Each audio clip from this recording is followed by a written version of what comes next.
Preview. Democracy and technology is one of the most important conversations that need to be happening right now. The reason why I say this is because, like I said, babies are craving iPads, they're craving cell phones, they're craving things that are constantly stuck in their face, things that are constantly reaching out their glittering hands and stealing their attention away from what actually matters, and that is the cultivation of themselves. On the other hand, technology and democracy is one of the most important conversations because it's the democracy part that we need to be worried about. Is technology threatening our democracy? Because it's threatening our kids. It's threatening what they're able to see, what they're able to think, and how they're able to interact. Let's see if it works. Why does it keep on skipping 3? But before we get into all that great stuff, how did we get here? Well, over the summer, I had the honor and the privilege of being awarded a Gladstone 49 Whitman Fellow. And not just any Whitman Fellow, but I was the captain of the team that went to Moldova.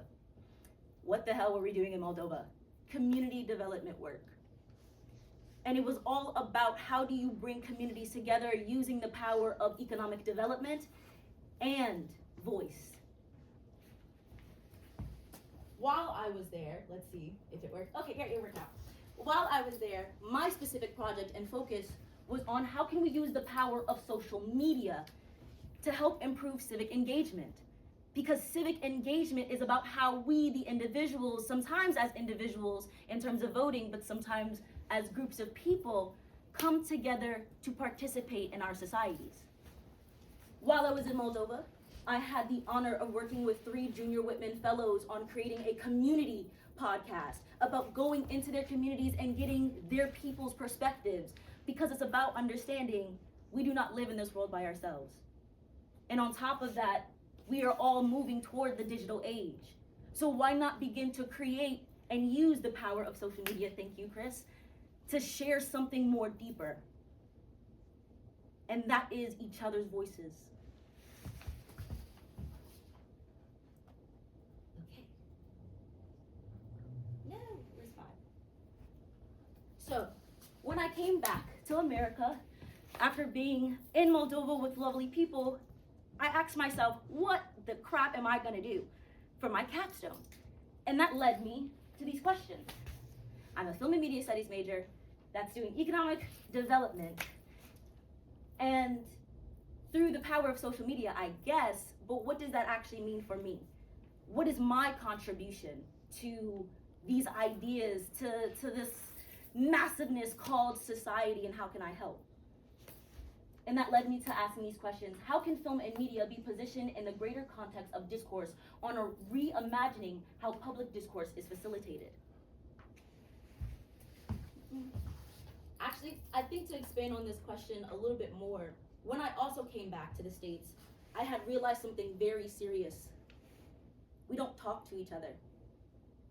I had spent a month and a half maybe, or a little less than a half, but 5 weeks in a different country with people who just wanted to talk to me, but who also wanted to learn how to talk to one another, who wanted to tap in to something greater than just themselves. And when I realized that that was something that we were missing, I had to struggle with this question on what can I do, how can I help, what can I make to get us thinking this way? And that leads me to the form. I did not create a film. I chose something different. For my capstone, I created a video essay on the paradoxical nature of social media, the emergence of AI, and George Orwell's 1984. I chose the video essay format because it does something more crucial. It can live on social media in a way that I don't have to pay to learn. I don't have to give up or sacrifice a part of my livelihood to learn. Because that is the beauty of creating something like a video essay.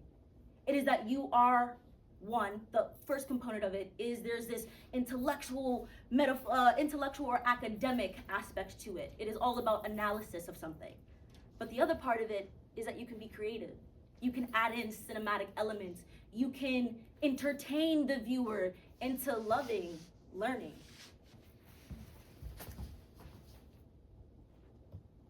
My methodology for this was, okay, these are my questions, and I'm about to make this thing, what should I be doing first? Well, the first thing is that a long time ago I remembered that I read 1984 by George Orwell. And I was like, oh my God, tap in. And then the second thing I started to do was, okay, what is George Orwell actually talking about? And he's talking about the threat to democracy through the idea of the manipulation of what we call truth. And how is truth communicated? Through information. And now, how is information shared? The World Wide Web, or what we call the internet. And so I was like, okay, the internet is still here. Where do I go next? And I was like, okay, my question, how can we look at film and media in the larger conversation of creating public discourse? Well, for a second I had to drop the film and I had to really focus in on the media, because film is a part of media. And that led me to understanding that I need to be looking at how this idea, this whole concept, is in conjunction with how we engage with our societies, how we engage with our democracy. And then that led me into wanting to dive deeper into critical media studies. And I really honed in on people like Noam Chomsky and Neil Postman.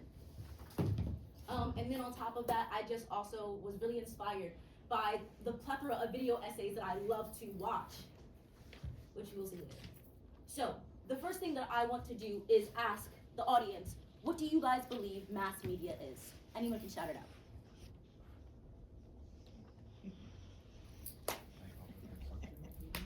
Huh? Overconsumption of media? Overconsumption of media, okay. Come on, guys. Yep, don't have to raise your hand, Bessie. Could it be the media that has the majority voice and is louder than the minority voice? I like that By answer. that I mean not like race, minority, majority, Yeah. more like who has the bigger opinion. Exactly. Yeah. Bessie, you have it. Anyone else before? Okay. Theoretical foundation. What is mass media? An influential thinker, Marshall McLuhan, defines mass media as extensions of man. That's something that you both just touched on. Referring to technologies and mediums that expand human capacity to communicate and interact. I'm gonna stop reading this and to focus on the two things that were just stated in this room, because they're more powerful than this, in the sense that we just said our associations with this idea. And our associations are coded and contexted within how that medium has been used, either in terms of weaponization, because this idea of who has the majority over the minority voice, or two, this idea of overconsumption of media, because isn't that what I'm bringing it back to with the little kids? The constant reaching for the cell phone, the constant reaching for the iPad, the fact that the parents are giving their kids the iPad. Overconsumption of media. Getting into some of the theoretical papers I've been reading. Manufacturing consent. I want to read this quote. The smart way to keep people passive and obedient is to strictly limit the spectrum of acceptable opinion, but allow very lively debate within that spectrum. Even encourage the more critical and dissonant views. That gives people the sense that there's free thinking going on, while all the time the presumptions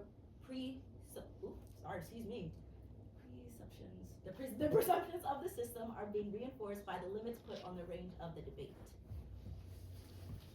Sam, I want to thank you for your definition, or how you believe mass media is because I believe it ties very well into Noam Chomsky's what he's saying.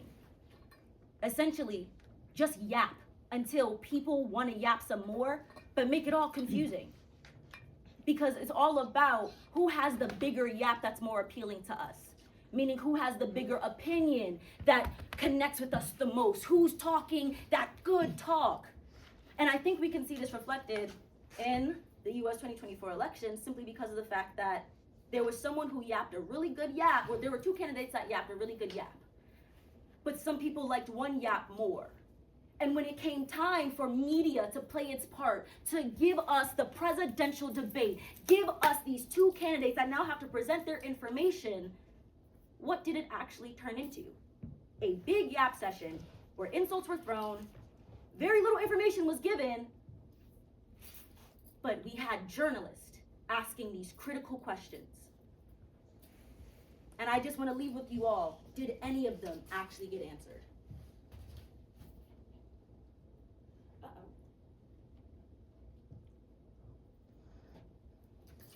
In continuing understanding what Noam Chomsky is saying, he talks about the propaganda model. This idea that it argues that media is not a neutral entity, but a tool for shaping public opinion and maintaining the status quo through subtle control mechanisms. What I believe he's actually saying here is when we look at traditional media and the news, their entire job is to reinforce an opinion that is shaped within a specific bias, the right, the left, or the center. And when we understand that traditional media was also created in the framework of gatekeeping, how we interact with information, how we get to speak on information, we understand what it means to keep on this idea of reinforcing the ideals of the elite. Because why aren't journalists able to ask the critical, most important questions without them facing some type of repercussion? Getting into the second person I was reading, which is Neil Postman's Amusing Ourselves to Death, he says Americans no longer talk to each other. They entertain each other. They do not exchange ideas, they exchange images. They do not argue with propositions, they argue with good looks, celebrities, and commercials. I think, again, when we look back at traditional media and how it's beginning to inform how we interact with these influential figures, understanding that these influential figures are all trying to entertain you.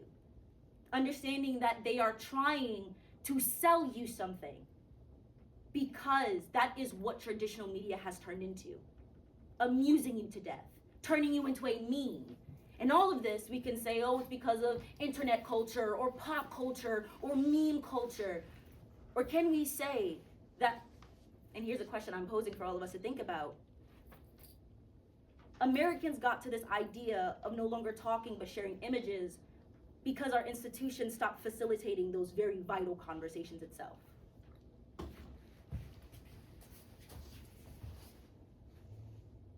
Neil Postman says that media as an epistemology, meaning a way of learning. Postman argues that the medium of communication influences how we perceive truth and knowledge. Print culture fosters rational, linear, and critical thinking, while television prioritizes entertainment over substance. And the rise of show business. Television transforms all content, including news, politics, religion, and education, into a form of entertainment. This shift trivializes serious issues, replacing depth and complexity with spectral and sensationalism. Understanding that also the idea of show business is now degrading public discourse.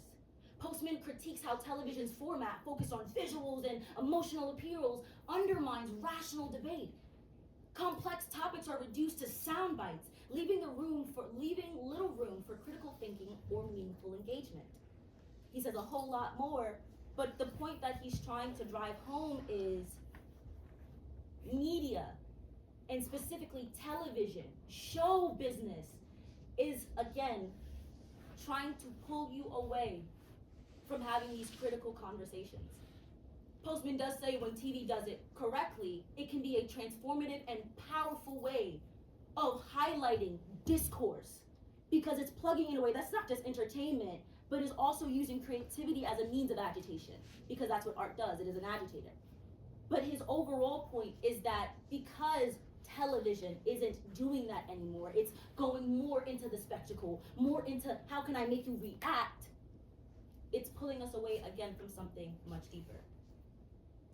And I wanted to touch on ContraPoints and Herbie Revalis, two queer YouTubers on YouTube that do the video essay / documentary style, because in taking their mediums of art is all about having a deep connection with something we all care about, which is a part of society.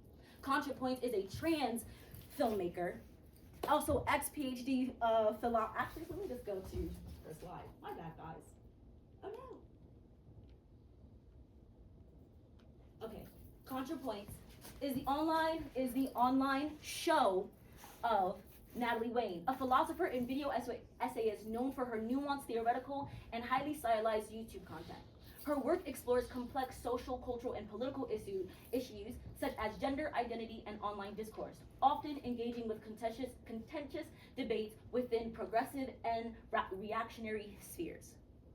ContraPoint's entire medium of space on an online platform called YouTube is about creating critical conversations through the means of art, using the medium of the video essay, this idea of stylizing education, but still bringing it back to how we can be engaging with a critical topic. She talks a lot about leftist media, rights media. She talks also a lot about queer identity, which is a foundational aspect of American society because it's about freedom. It is democracy. Our identities is our democracy. And having a YouTuber like this who is engaging in that critical conversation is important because it's no longer about using television to steal your attention, but using something a little bit more structured to retain your attention while they also talk to you about something that might be uncomfortable. Who also does this is Herbie Revalis, who is a Black, non-binary YouTuber and filmmaker. And a lot of his content is also hyper niche because it's focusing on Black feminist ideology and theory and all of that, but also this idea of social commentary. One of my favorite books is called The Middle Mind by Curtis White because it's a book on social commentary, but he loves to say that it is a novel nonetheless because of the formatting and the structuring that he's using. That idea of form comes in again. And this idea that we can become niche, we can, instead of, picking up that book, going over on that social media platform, but still finding that critical engagement. Someone who is no longer trying to pander to your own feelings, but someone who is actively trying to engage you in a deeper conversation about not just who you are, but your connections with the rest of the world. Skipping over that, let's go into my project and conversation. This is a video of Gil Scott-Heron, and it is called The Revolution Will Not Be Televised. It is the opening of my video essay because I think it is very important when we talk about video essay, what we are actually trying to do. I needed to start off with archival footage, because that's what this is, to set the stage. The revolution will not be televised because it is something that first happens within your mind. So what does that actually mean? It means that no matter what I put up here on this screen, no matter what the words come out of my mouth is, I also understand that it only starts when you begin to think. And this type of agitation, going back to the past, because this was made in 1991, that's not that long ago, guys. Understanding that the past is speaking to us. Because that very idea, the revolution will not be televised, still stands to this day.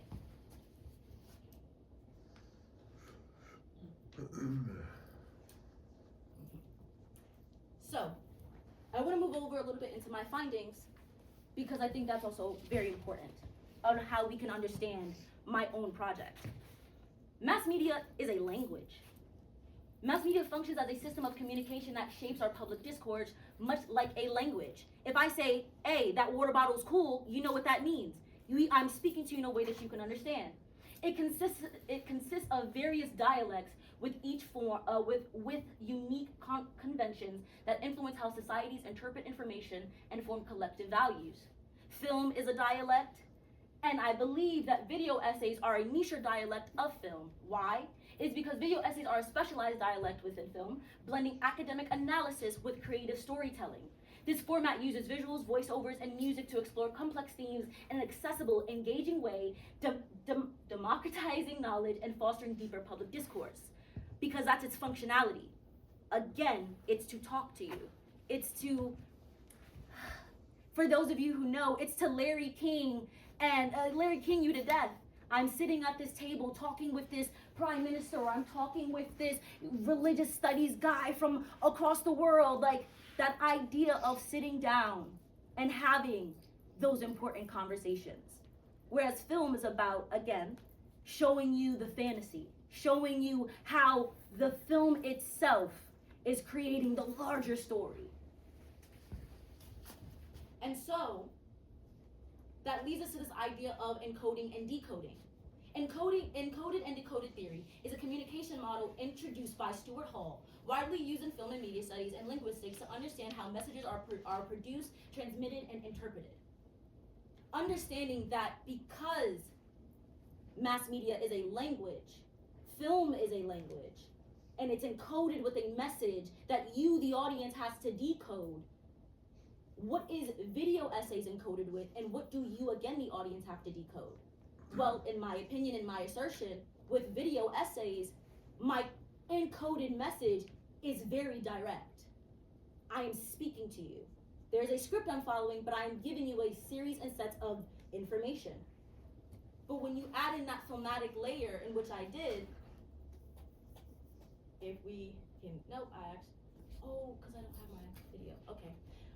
There were parts of my video essay that were in here that showed up as a film, or showed up in video, but I will just explain them, in which I interject 2 clips, talking about the future image and the past image, in the sense that past image is the one who recorded this entire video essay. Future image, the one who's editing it, the one who's re-listening to the information that I'm giving you, now has to interject because the information has been updated.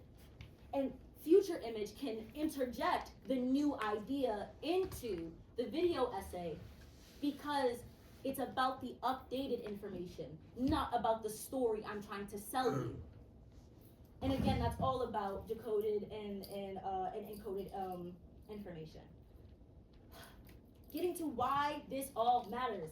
Like I said, democracy and technology are 2 of the most defining forces shaping the 21st century. Technology has revolutionized how we connect, organize, and participate in civic life, creating opportunities for collective empowerment and innovation. Yet it has also introduced unprecedented challenges: misinformation, surveillance, algorithmic bias, and the erosion of meaningful discourse. In an era where elections are influenced by social media campaigns and digital platforms serve as the public square, the intersection of democracy, technology meaning social media, and how AI plays within that, undermines the future of how societies can function. Voices are heard and power is distributed. Why am I the right person to be speaking on this? Well, I'm a voice of the future. I am Gen Z.